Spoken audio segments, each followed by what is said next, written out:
شعب مصر فاكرين من 60 سنة لما ناموا أساطيرهم عند بورسعيد مين اللي هزمهم؟ انتوا برضه أباكوا وأجدادكوا لما كان في خيانة بالنسبة لهذا الوقت لا تحتمي إلا بشعبها ولا تعبر إلا عن إرادة شعبها. النهارده بنقول إن هذا الجيش بيعبر عن إرادة هذا الشعب، وهذا الجيش ما بينفذش أوامر هذا الشعب، وهذا الجيش ملوش قاعدة على واحد هو هذا الشعب. بنقول لسفينة أمريكا اللي على بعض خطواتنا عندنا انت شيء غير مرغوب فيه، وأرجو تكوني بتفهمي، وأكيد عندك ناس بيفهموا. دي ثورة شعبية ودي إرادة الشعب. بطلوا خداع. لو كنتوا عايزين تداروا على خدمتكم بتداروا العالم مش هيتخدع.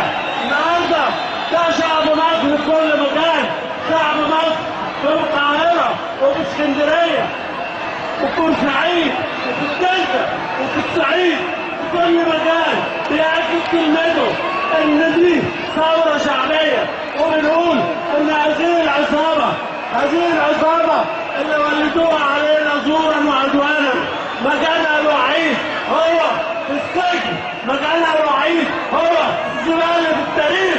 احنا النهارده شعب مصر لن يحكمه الا المصريين، الا من هو يؤمن بإرادة هذا الشعب.